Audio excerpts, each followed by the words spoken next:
Hey guys, I'm Ben from Adaptalux and welcome back to another marble astrophotography video. I'm really excited to get stuck in here, so I'll see you in just a sec.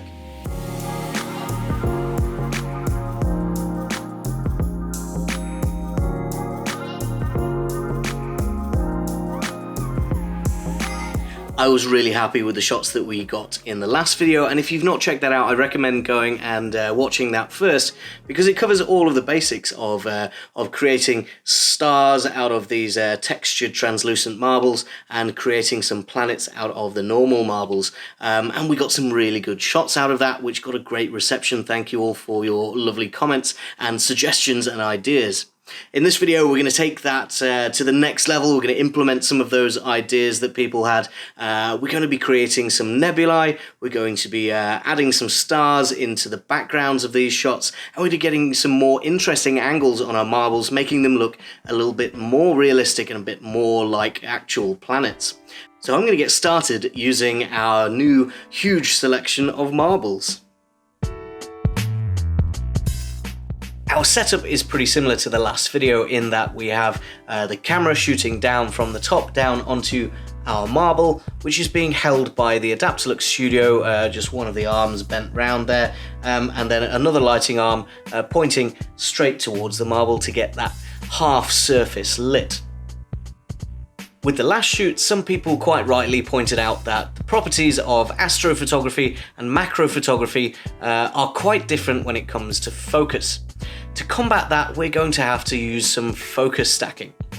When you're shooting an object that is absolutely massive, like a star or a planet, your camera is going to be focused to infinity, and you're going to get that whole planet in focus pretty easily. With macro photography though, getting this close to a marble, it's difficult to get even a single marble in focus at once, even at apertures like f/18 or f/22.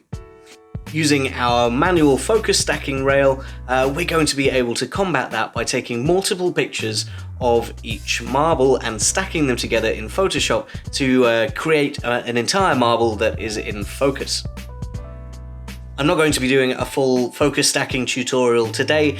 Suffice to say that all you need to do is move your camera closer and further away from your subject while you take multiple images. You can do that just by fine-tuning these dials on the focus stacking rail and moving the camera a very small amount each time. When you've got multiple images, you put them into Photoshop and you can stack them together to create a single image that is entirely in focus. We're going to be using this technique throughout this shoot to get the most realistic looking planets that we can. Other than stacking my images, I'm going to be using pretty similar techniques to get my planet shots as we did last time. I've just been shooting away, grabbing as many different interesting planets as possible, using the techniques from the last video and also the focus stacking. Now that I've got a nice collection of those planets to use in our scenes, I'm also going to take a look at the other resources that we're going to need to make them look nice and realistic and situate them in space. So the first thing that I'm going to need is a selection of stars to go in the background. With the last video, we had one great big star in pretty much every shot. And the way that exposure works means that you're probably not going to be able to see the much dimmer, much further away stars behind that big sun in the shot, so we didn't really need to worry too much about having stars in the background. For some of these ones though, I want to get rid of that sun and have some stars, some detail, and some nebulae in the background of the shots instead of a star. So we need to create lots of random stars to overlay in our images and put into the background. The way that I'm going to create that randomness is using some bubbles. So I have a frying pan here just with some soap suds, some bubbles on top of a little bit of water here, and then a single point of light, just a white lighting arm here, pointing down onto the bubbles. What this is going to do is create a tiny little reflection in every single bubble, which, when you underexpose the whole image, will be the only thing to show up on the picture. Now, you're probably not going to be able to get this perfect in the camera because these soap suds are quite white, so the difference between that specular highlight of the of the reflection in the bubble and the whiteness of the soap suds, it's not going to be that much of a contrast. So make sure you're shooting in RAW if you can, so that you can up the contrast really easily, bring down the shadows and bring up those highlights, and really bring out those pinpoints of light that we're going to use as stars. If you've got this far, you should now have some nice, sharp, well-lit marbles that look like your planets, and you should have some stars to go in the background of your shots as well. The last piece of the jigsaw that I want to put together today is to add a little bit of colour into the background of these shots. Last time we used the suns with the blues and the oranges to add a little bit of light and colour into these shots, but today I want to do something a little bit different. If you take a look at images from NASA, or even screenshots from games like Elite Dangerous or No Man's Sky, you'll see that colour is quite a big theme in space. Particularly if you're not interested in strictly recreating the realities of space, then you can really start to push the boundaries of what you want in your images, creating some really sci-fi-esque shots. I want to do this by creating some nebulas to put in the background of my shots. I don't just want to go out and grab some images and paste them into the background. I want to create them in the camera so that everything that we put together at the end is shot in the camera. The way that I initially thought to make some nebulae was to use some cotton wool. So I grabbed some cotton wool and started pulling it apart, making little clouds to then light with some coloured lighting. But the 3D nature of them and the fact that it clumps together like this wasn't really ideal. It didn't really give me the results that I was looking for. So I changed to something else. This is baby powder or talcum powder. I've just got a little bottle here, and all I'm doing is just sprinkling it onto my glass coffee table. Now what this does is create a nice little pile of your dust here, and although it looks great as it is, and some nebulae do actually look very, very similar to this, so you can use it exactly how it is here, I wanted them to be a little bit more wishy-washy and cloudy. So I've grabbed this little makeup pad here, and all I'm going to do is just dab around this pile of baby powder and just create some random patterns and effects on the table. You can add a little bit more or a little bit less. It's very much down to your own preferences and ideas of what you want your nebula to actually look like. And particularly if you're going from some reference material, you can spend a little while doing this to create or recreate some actual space scenes. Now, once you've got a little nebula that you're happy with, you can position your camera up at the top and bring in some lighting. Adding lighting and colour into your nebula is where it's going to really come to life. So I've got a few different coloured lighting arms. I've got a blue and an amber here, and I've also got a couple of whites and a couple of colour filters. Now, if you've got an Adaptalux Studio yourself and you're paying attention, you might notice that you probably don't have a purple or a cyan colour filter. These are new, and they're going to be really, really good for creating our nebula, lots of blues and purples in space. So what I'm going to do is just plug in a couple of white lighting arms with our colour filters on and just bring them into position over here on our nebula. You can position these however you like, using your reference material as a guide perhaps, or just to your liking to create a really nice shot of coloured background material to put in behind your planets.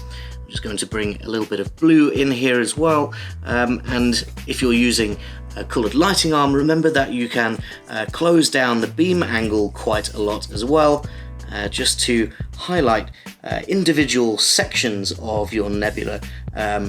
If you're going for something quite realistic, you'll see that a lot of different space objects have light emanating from them, and this can recreate that effect a little bit.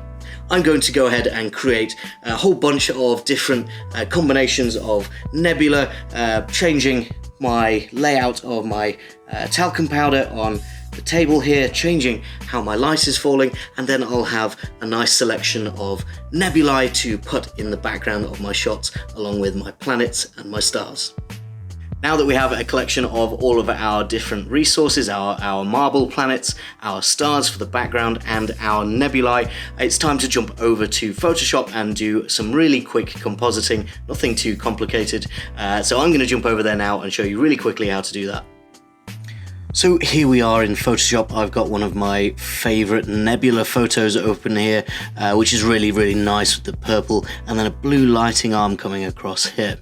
Now you can see that it's got a really nice texture on here, but we can do something else to add a little bit more to this shot as well. Grabbing the same shot but with a different color in here, I'm just going to drag it across onto the same image and let those load and then align them here. But the first thing I'm going to do is select over here, I'm going to go to screen. Now you can see that lets a little bit of the other color through, but if I then rotate this initial one, it's going to blend them together so that we have a little bit of purple, a little bit of blue, and then some of this really soft blue and white in the bottom corner. Now I'm really liking the way that that looks, but I'm going to grab them both and see what they look like the other way around as well. Yeah, I like it better that way around, so that's fine. So we have ourselves a nebula. The next thing that we're going to need is some stars to go in it. Now you'll have seen earlier on the little time lapse of creating these stars just by bringing all of the brightnesses down and upping the contrast in Camera Raw. But the last thing that we need to do very, very quickly is take a look at some of these stars. You'll see that some of them are a little bit elongated because of the shape of the bubbles. The way that we can deal with this is just by grabbing the spot healing brush tool, adjusting our size, and then painting out anything that doesn't look particularly like a star. So I think those are really the only couple of ones that I don't like, so that's absolutely fine. We can then drag our stars over to our main background and position them where we want them in our scene. Now I'm going to put a planet down in this bottom corner, so I'm again going to rotate these stars around and have the bulk of the stars down in this left hand corner.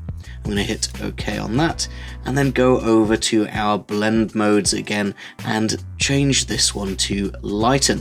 What that's going to do is take out all of that black from the background and really only show us the white stars amongst our nebula. Now if you really want to, you can adjust where all of these layers sit and maybe have them only in front of one of the two nebulae. Now the next job is to put an object of interest in here into the foreground.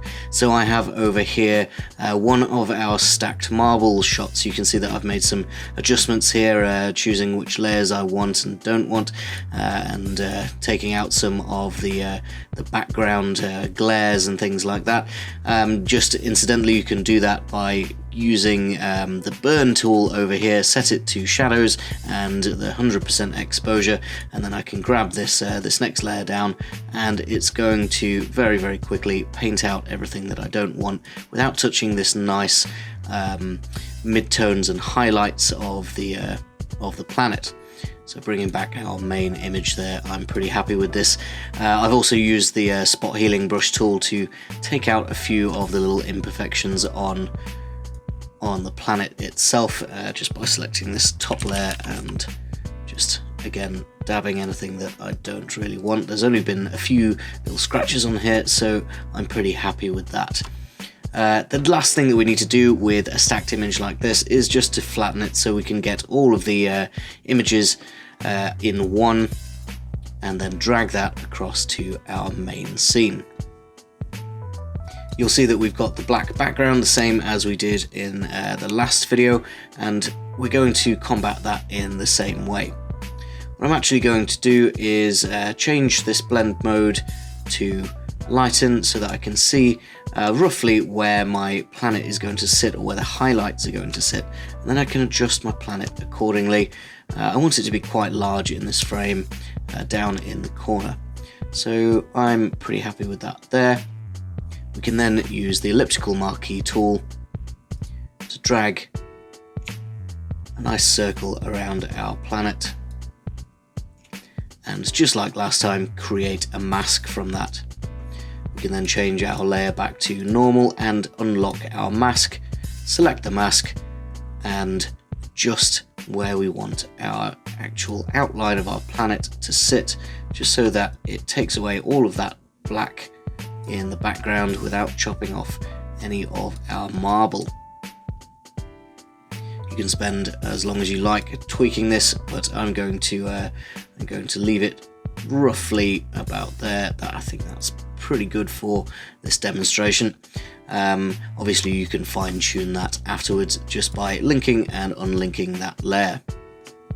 Now, the very last thing that I want to do with this image is change some colours. I'm not a big fan of the green of this marble, so I'm going to select the main image here and go to Image, Adjustments, and Hue and Saturation. You can then use this hue slider to change the look of the planet. I actually quite like it being a weird pink colour, just to match this pink and purple down here, but you can go for something a little bit more subtle if you like. These oranges, reds and browns look really nice, almost like a Mars type effect. I'm going to leave it as pink though. I think that's quite cool. And there you go, that's all there is to it. There's not very much Photoshop involved at all. You can spend as long or as little time as you like in Photoshop. You just need to adjust all of these layers to sit nicely over one another. That's all we're doing here, is just layering one image over another and using some blend modes here to make sure it all blends together nicely.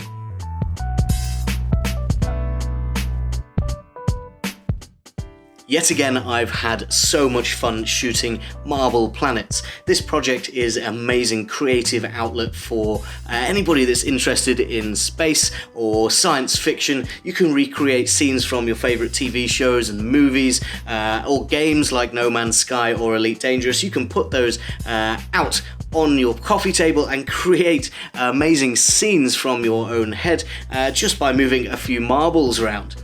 Let me know what you think to today's shoot and this project in general. Put down in the comments any ideas that you've got for things that we can try in the future. I've got lots of ideas myself, so make sure to subscribe for the next Marble Planet video. There will be another one because I am so excited about this project. It's really fun.